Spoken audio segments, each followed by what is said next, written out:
I'm going to review Baxter's Gambit from Teenage Mutant Ninja Turtles. So, this episode was definitely a fun episode.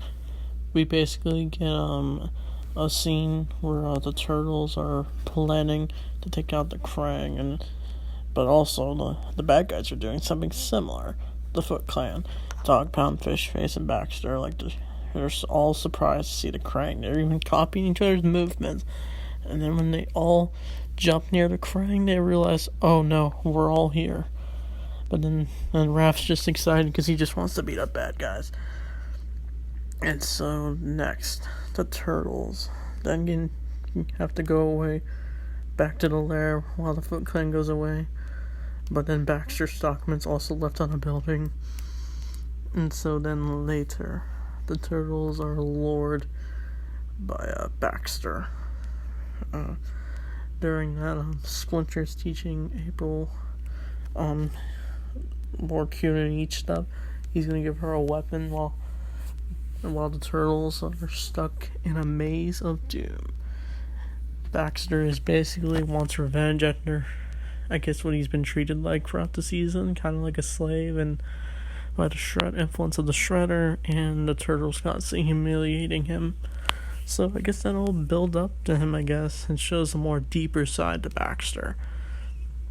And so the Turtles and Dog Pound and Fish Face are all trapped in this white-black room, and they have to get through this giant maze that has a bunch of death traps, lasers, and a bunch of falling floors. It's crazy. It's really creative and stuff that they were able to do this. And so then later, during the maze, Baxter locks a side between the Turtles and Dog Pound and Raphael and Fish Face. And so we do get to learn a little bit more about Fish Face's backstory, Zever. It kind of made me more interested in that stuff. Like what was Shredder doing before the events of this show? Was he a businessman? That's aspect I'm interested in. Why did he hire Zever? Because Zever apparently was a thief ever since he was a kid, as revealed in this episode. But then Zever got arrested after trying to break into Shredder's office or something. But Shredder liked his skills, and so he bailed him out, I guess. Got him out of prison. So that was definitely interesting, as we somewhat get a cool bond between Raphael and Fish Face, because Baxter builds this giant fan that's gonna cut Fish Face and Raphael if they fall in. Well, it looks like Raph's about to fall in, but for some reason Fish Face saves him, which was a big surprise. It shows that maybe the two could be a good duo. And during that, Leo and the Mikey and Dog Pound and Donnie are all just really tired, bored of being in the maze, even fighting lasers. And then Baxter tells a little bit of his backstory as well, and it was quite interesting. And so then eventually all of them find each other, but then they all fall through the floor and end up in Baxter's warehouse. And so Baxter's just frustrated because he's just you guys are supposed to fight each other, not work together.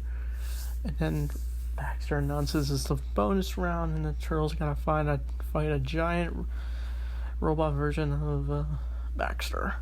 And the fight was okay. I guess it kind of just went how it's supposed to go. And I did like this one. I'm gonna randomly say it. I did like that one line where Leo's "Blackster, stock boy." And it's just a running gag that the Turtles making fun of and just forgetting about Baxter's name. And so even Dog Pound is just yelling "Baxter, I know you're hiding us somewhere." And so after the Turtles defeat Baxter, and then he gets away, and then he's kind of set up for season 2 where he's gonna work with the Shredder full time. And so and Mikey's just we made out a team with Dog Pound and Fish Face, even after they're all tired and exhausted. They all walk away, but then it looks like it's gonna go fine. Raph's just like, they're still our enemies, but then it looks like Fishface is still a backstabber. Because earlier in this episode, Raph learned to sense his enemies through Splinter.